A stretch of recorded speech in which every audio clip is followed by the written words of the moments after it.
Hello everyone, welcome. It's finally here, it's finally going to happen.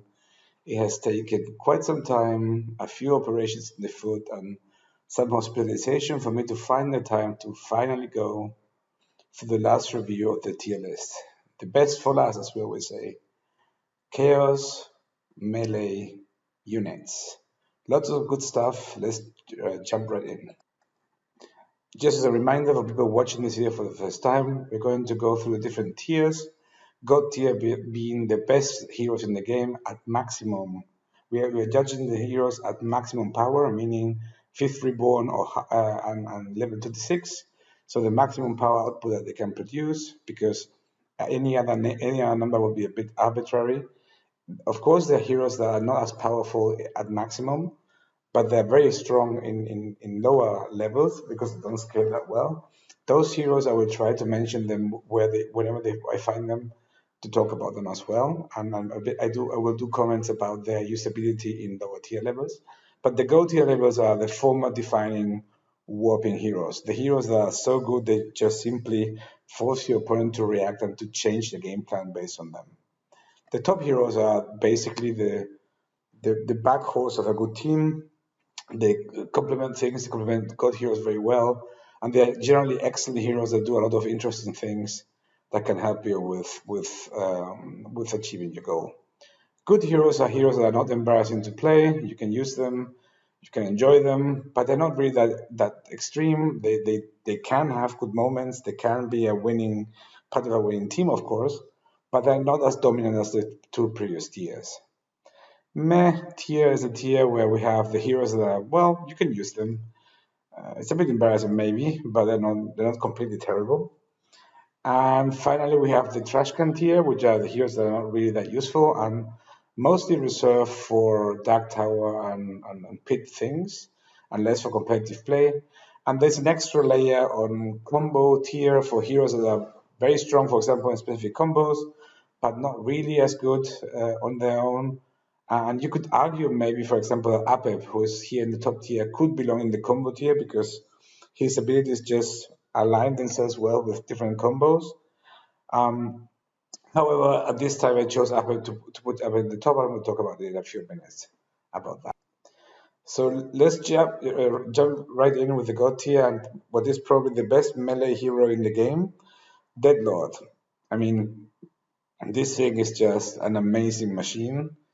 On maximum power, it goes up to over 800 hit points, which is really massive. It creates 180 hit point zombies with 180 attack each, 3 of them maximum, so he blocks the whole line. And for every zombie that survives, he pumps himself at the end of the turn by plus 90. So he very quickly goes into 500, 600 attack territory for the second attack. So that creates a massive threat. And on top of all of that, he has the ability to transform any hero, melee hero that he touches, transform into a small zombie. If you also have vampirism activated, for example, from your guild bonuses or for other bonuses that give you vampirism, the zombie that is created is immediately destroyed.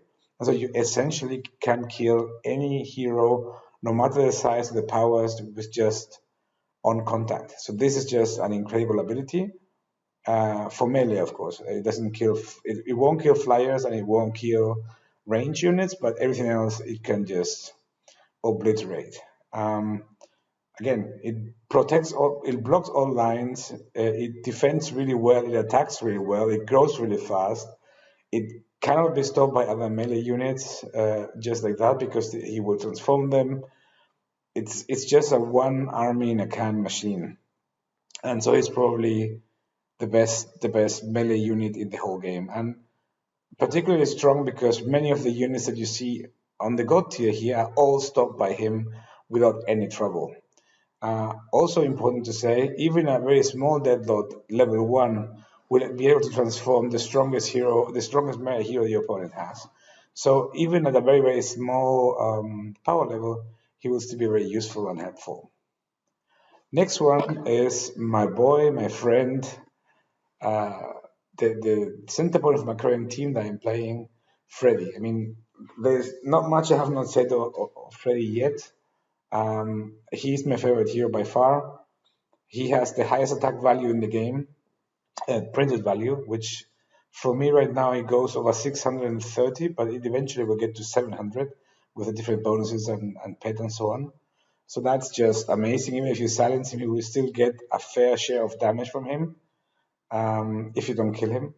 And for me, if you just had the two abilities, the come into play ability, do 369 damage to every non-chaos unit, and the attack, that would be more than enough. But he also have the ability to, when he gets destroyed, jump to another hero, possess that hero, hurt that hero, and when that hero dies, show up again in a diminished form. I mean, that's just gravy.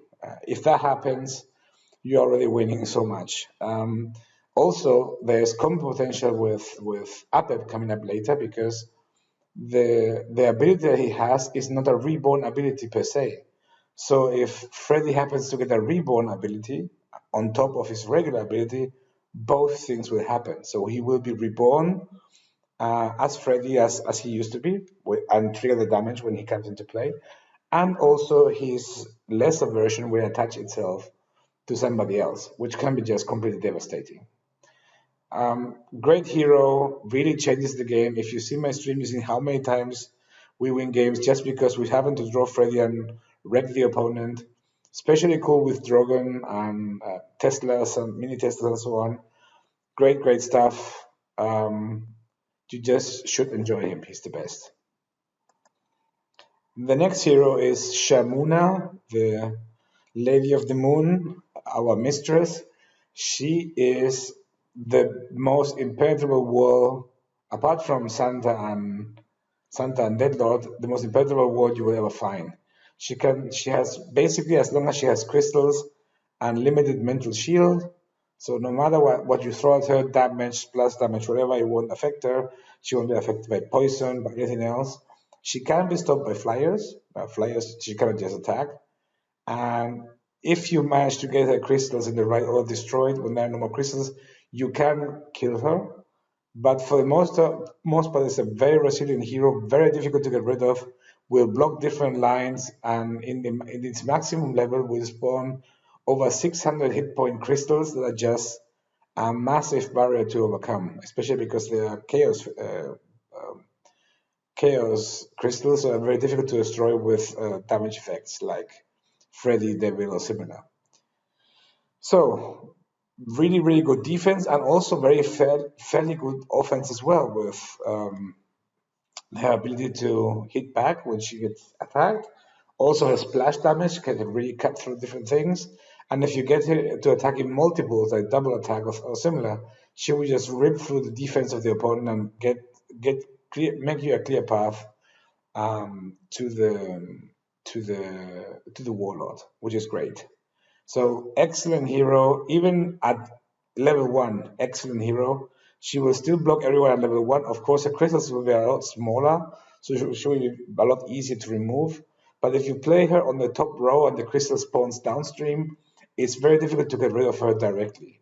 You usually need 2 turns, you need to freeze her or do other tricks in order to get rid of her, because as the crystals go downstream and their actions go downstream, you cannot go switch back up to get to hit her again. So excellent hero, the best wall in the game. Next one, also one of my favorites, Dominus, and he's here at the very top because this is in fact the hero that scales the most and scales the fastest. All of Dominus' abilities scale very well together and complement each other very well, and they create a massive machine of destruction and carnage that is very, very hard to stop. People playing the pit, for example, in the last iteration of the pit, there has been one of the pit lords that has maxed out Zero Reborn Dominus, and let me tell you, that thing is really scary. So what makes this so impressive? First of all, every turn he hits, he gets an extra attack. So automatically, every hit is going to be stronger than before. In addition to that, he has this special vampirism that does 91 damage to everything in 2 fields of surrounding. So he will drain life from everything around him through his vampirism. A vampirism that triggers also other vampirism abilities, which is great. And on top of that, if he happens to kill a bush, an object, a small unit that's laying around through this vampirism or through any other means, he would just grow in defense by a factor of 265, 56, which is just simply incredible. It means if he shows up and in the first turn and attacks through the middle and kills 2 or 3 objects, he will just get 600 defense just like that. So we'll be virtually indestructible and also already have 3 attacks ready to go. If you manage to pump him in the front through pets and other means, he will just become an unstoppable thing. And I've seen a Dominus just rip through a shark in destroying his crystals, while shark retaliates and attacks back. I've also seen this with a shark. Sharks have the ability to retaliate every time. A 1 power Dominus killing a shark, despite the shark hitting it back for 20 every turn. And it's in smaller power levels, of course. So very, very hard to stop hero, very hard hitting, very strong hero. Certainly God tier. When his event shows up again, we will see him a lot at the top tables. In the top tier, we start our conversation with Mr. Flap. Flappity flap flap flap. In my opinion, the best immune creature in the game. He is good at all levels from small to very high. He's super useful and he has the highest attack value for an immune creature, which means since immune creatures can be bumped by any other means, he will hit the hardest from the immune creatures. But not only that, on top of immune, he has this ability to make anyone attacking him reduce his defense to 1, which allows him to almost kill anything, which is great as well. And he also has an ability that every single hero that enters the battlefield where he's in play will get a 368 health bump right away. So it's immediate value. You don't have to wait for a turn, end of turn, or anything like that. They just enter with extra power, extra defense, which makes them almost virtually unkillable as well. Or you can create a very, very large defense army. So all in all, a great package. His defense is also very high. I think around 700, so it's very hard to kill. And even at small power levels, he is a powerhouse. I play him in my small free-to-play account, and even there he was just decisive in many games. The next pick may be a bit controversial for some, which is for the devil. If you follow my stream, you know that I'm a big fan of the devil, big fan of his blast damage, big fan of all his abilities. He's just great. He's one of the first heroes you will encounter, so people see this as kind of like a newbie card, and so they don't respect him as much. But there's a lot to like here in this version, especially at max. First of all, he has one of the highest attacks with over 450 with bonuses printed value, which is great because he would just rip through most of the defense that you will encounter. Secondly, he does 251 damage unconditional to any unit in the game, which means even your units, of course, but anything will hit, which means all small units, all spawns and things like that, they will all be destroyed. And if you have a dragon or a mini Tesla there, it will do a lot of damage, and you get a lot of damage from that. So he allows you to come back from a bad situation. And additionally, he hits the warlord for 100 damage for attacking, additional on top of his regular attack, so that's unstoppable damage. And when you kill him, he hits for over 200 damage to a random unit. So true, that's not as powerful, for example, as the trigger from Shaolin Monk or from this other unit over here at the bottom, but it's still additional value that you get just for the one package. For me, in my games so far, I have been playing him a lot in my Dragon deck. He complements Freddy really well, gives you that redundancy to wipe the board, come in and plug in damage, and trigger Dragon many times. I think he's great. I think he's a very aggressive creature. Sometimes it can be troublesome, and that's the reason why it's not God level, because there are some points where you cannot play him, because if you play him, you lose more than you gain. And some people tend to be very psychopathic with him and really destroy themselves harder than they actually should. But in general, I think it's a great hero. It clears a lot of problems, necro tokens, needle tokens, plant tokens, all this stuff that you will encounter. And he can clog the warlord for a lot of damage. So all in all, a good package. In my opinion, it belongs to the top tier. Abeb is next, and he is by far one of my favorite heroes. I mean, not only that he is chaos, I like chaos heroes in general, but he is, for some reason, particularly cool. He is this big, massive dragon. He hits you for over 300 points with bonuses. He pumps himself up every time he kills something, so he gets 100 more, so he kind of eats them and becomes stronger.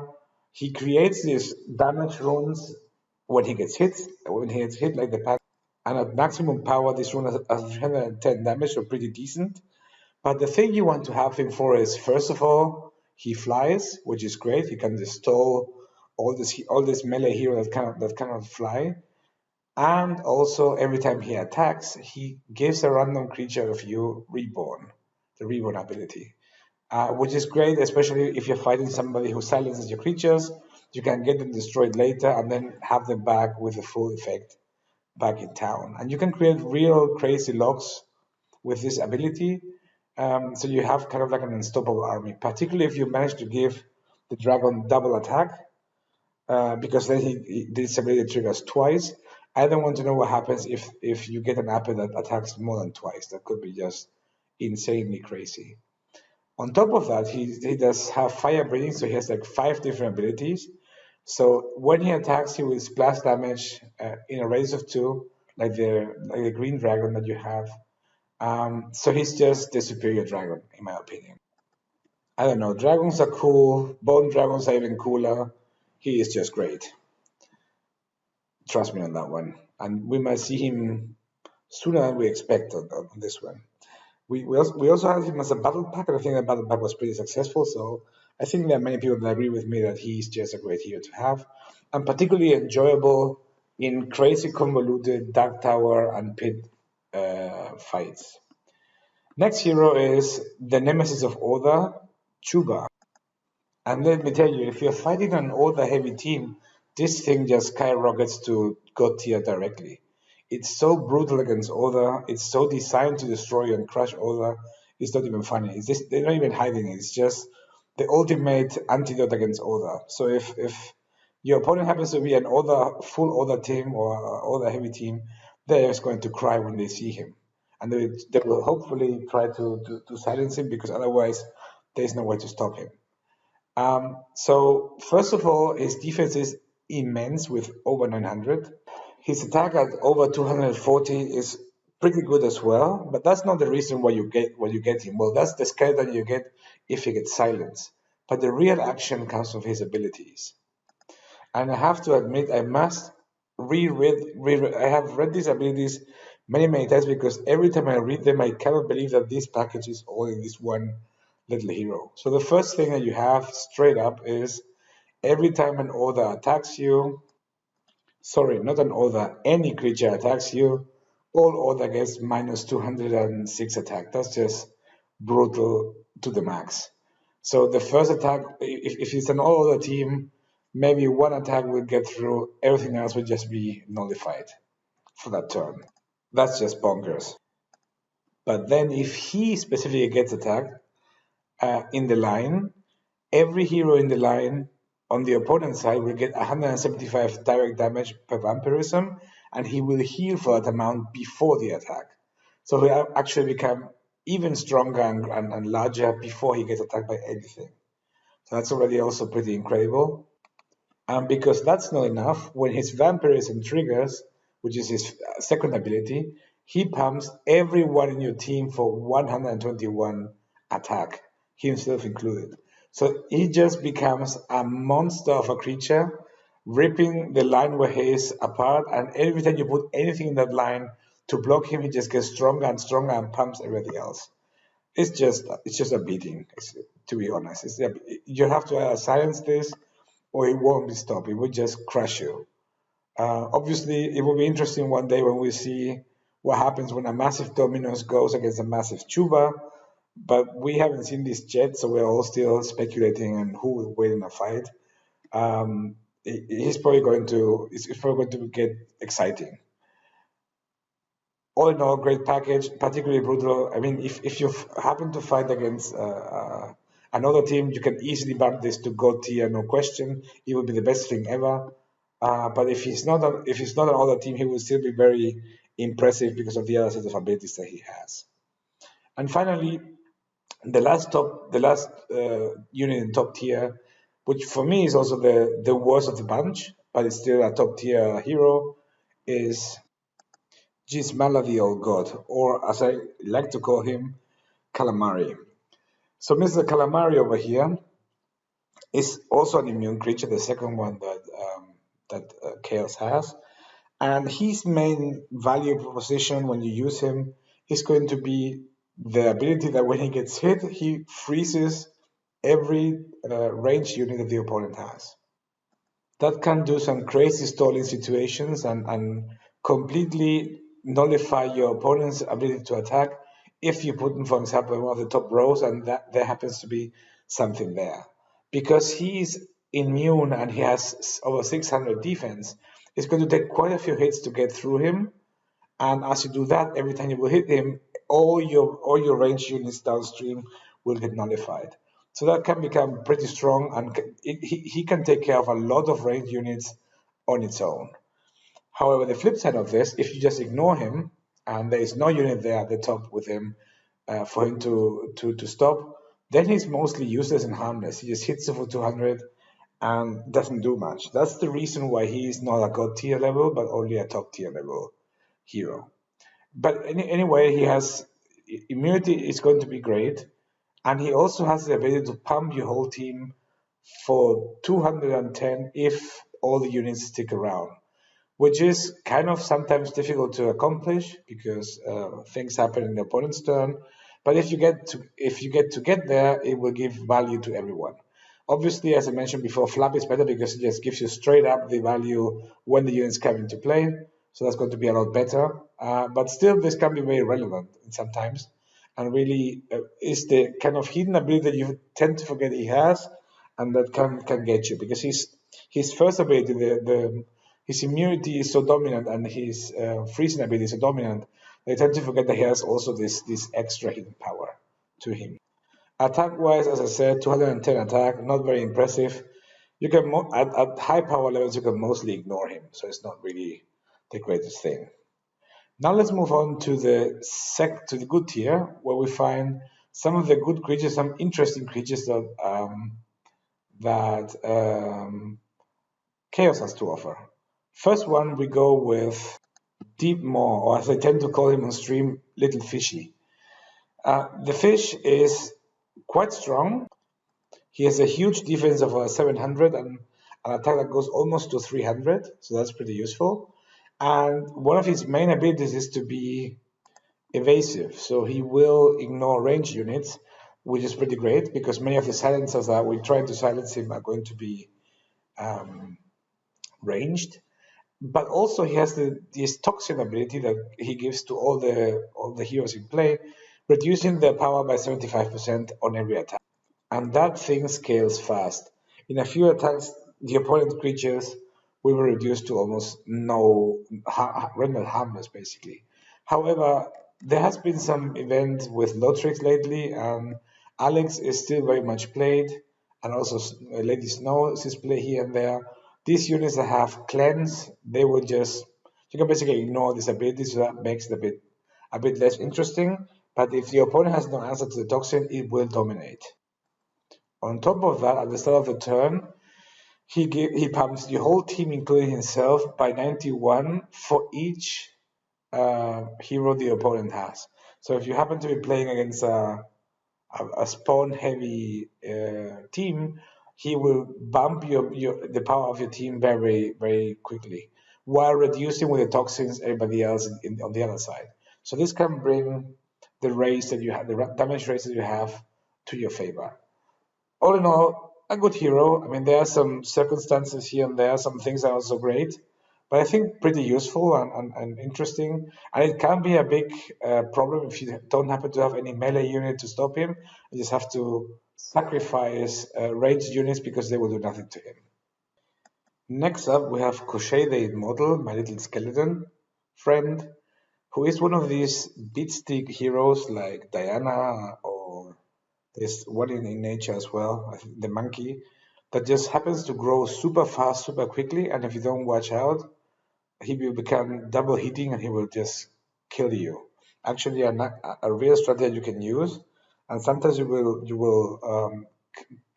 cut your opponent off guard and just kill them with that. But on top of being pretty great at attacking and defending because he's pretty huge, with over 400 attack and 400 defense, every time a hero of your opponent enters the battlefield, this particularly devastating against spawning units, he will get 133 hit points. So he will grow his hit points, and then every turn when he attacks, he will get his hit points added to his attack as a bonus. So he will make he will become massive through different creatures entering, and then it will make him hit even harder and harder every time. Because the bonus triggers multiple times. For example, you get double attack, you trigger it twice. So that in itself becomes an engine of growth, which is pretty devastating. I've seen Crochets go very quickly up to 200, 2000, 3000 attack, which is very impressive. And on top of that, he has the ability of stealing the power of every one of your opponents by minus 400 when it shows up. So that can render a lot of units useless for a turn and buy you enough time to set up a counterattack or to defend properly. Additionally, since he sets everybody mostly to zero because he steals so much, some units, especially those with switching power and toughness, like Bravi or the Elvis Archer of this event, Tani, she will just die to the switch because zero power becomes zero HP on the switch and she just collapses. So all in all, a good hero can be a liability, especially against hoodoo and totems and things like that. It can get out of hand and it can kill you if you don't watch out. But it's still quite strong and it's definitely not embarrassing to play. Next is an actual trash can, a Sorma, or at least the raspberry trash can. That's how it looks like. This little alien creature that is quite interesting and fun because he's one of these spawners that spawn when you damage him. So he creates smaller copies, smaller versions of himself on the front row, and that can clog the board pretty quickly. His power is not really impressive with under 200. His defense is okay, stopping at 700, which pretty much enables him to survive at least one attack most of the time. So he gets attacked, and usually he copies himself, and then he gets attacked another time, gets another smaller copy, and then disappears. That's usually the pattern that you have. If you get lucky, you can get multiple copies more, and you can really clog the whole thing.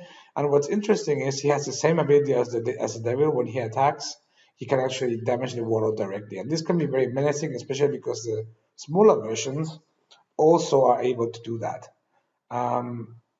So he can help you get the reach you need to actually finish the game. That can be interesting.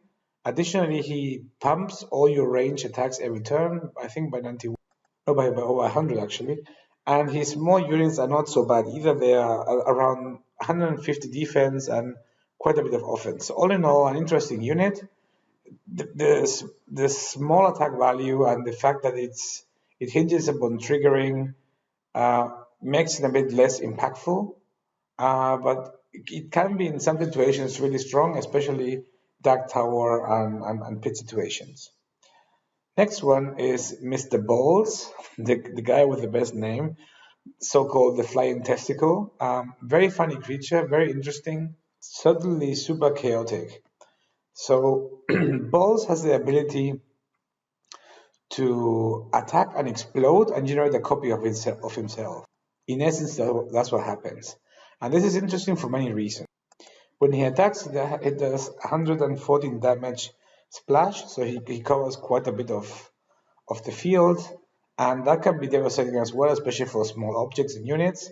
He also flies, which can be very big nuisance because He can stall different opponents.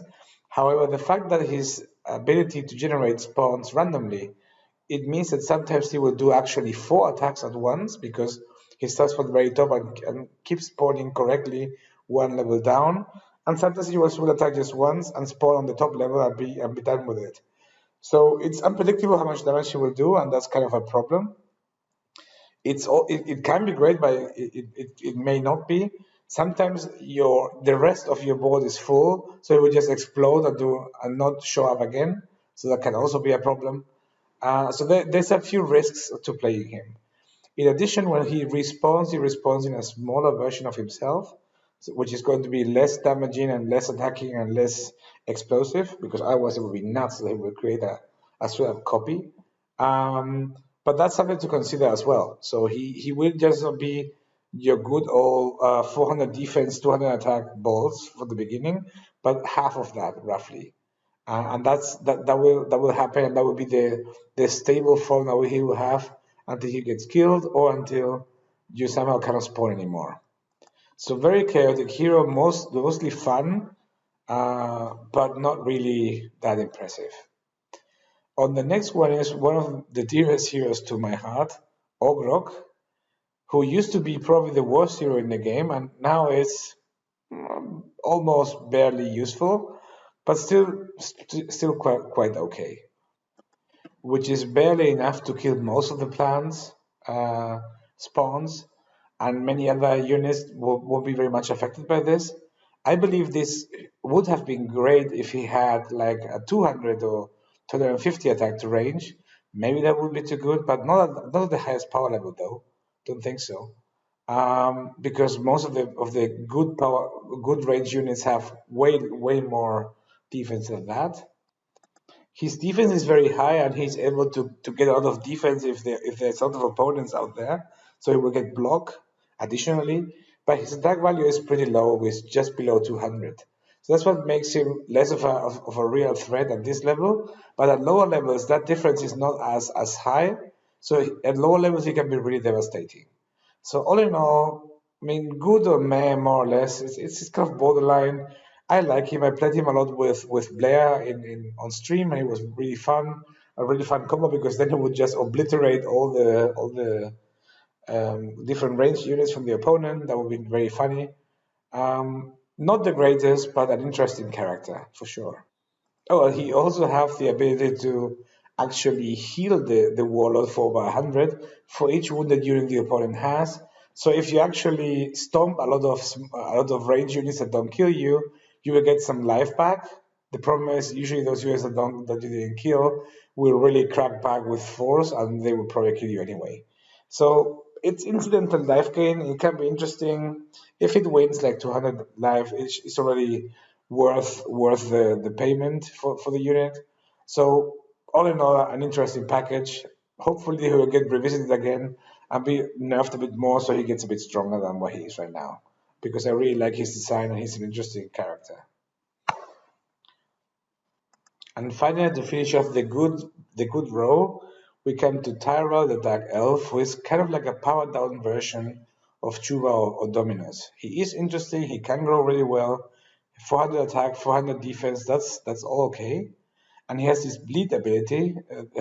He makes 3 units bleed, and when they bleed, he can gain life for himself and his whole row based on the bleed, and he can also pump himself forward based on the number of bleeding units, which is all great if there are many units around. But when it's just a one-to-one combat, he usually gets outclassed by the thing on the other side.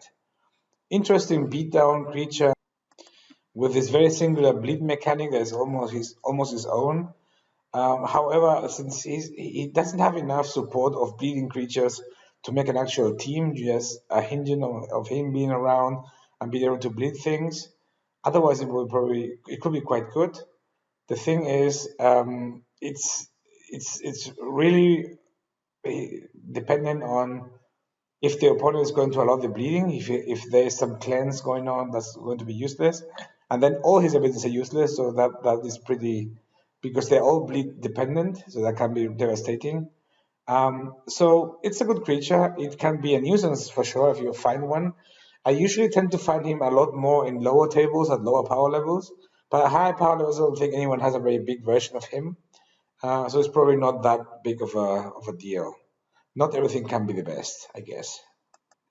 The next two heroes, Vlad and Stone Rage, are very old heroes that most of us should be acquainted with because you can find them very, very early in the game.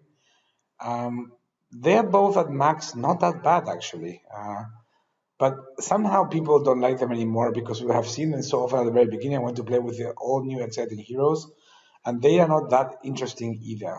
Vlad, in particular, is a very sad story because while he does have over 600 defense, his attack is below 100, which means he is very hard to kill because of vampirism and life gain and so on, because he will recharge himself basically. But his attack is so small, and even if you have double attacks on all the vampirism in the world, it will still be relatively low. What you need to do to make him useful is to actually pump him somehow with different effects, then he will become incredible. So it kind of makes him a bit of a combo hero.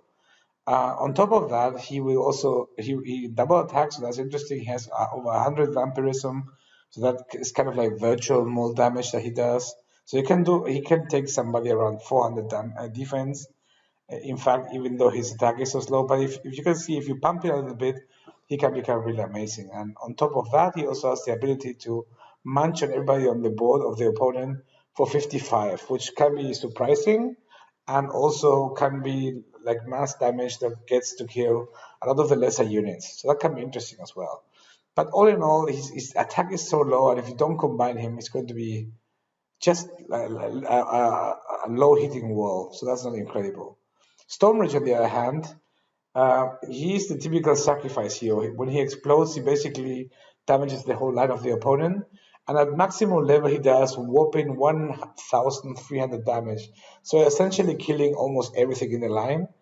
If you particularly hate things like Aphrodite and stuff like that, he can be very useful because he will just sit there in front of Aphrodite, and when she shoots at him, he will just explode and make everything put everything into a world of hurt, taking everything with him. So that's interesting, I guess. The problem is you don't really control when he explodes. So he may not explode. He may be silenced in between. The things may happen. He may be some spawns will show up and block him. There are many things that can happen that will make him not as interesting. The good thing is he does get to pump himself over 100 attack every turn, and his attack and defense are quite decent, around 400 each. So basically similar to the Dark Elf that we had before. However, it's just people don't seem to like this creature much, and he's not played that well because you cannot control when his good abilities are supposed to trigger. One thing though, he has this last ability when he connects to the warlord, he does additional damage based on the number of units the opponent has. That kind of punishes opponents that tend to ignore him and leave him alone so he doesn't explode. So that can be interesting as well. But it's not really a sexy hero that people like. So I guess he's meh, even though you could actually put him in the good category without any problem. At lower levels, he's maybe a bit more interesting because he can really help you when you have few heroes at your disposal. He can really help you in tight situations, clear lines, and especially if your opponent clusters kind of a line of 2 or 3 heroes reinforced, and that would be very helpful. Beware of immune creatures though, because they won't care much about him, and he won't affect them in any form. And finally, for the trash can thing, we have the obligatory building, the crystal. Don't get me wrong, the crystal is great if you're playing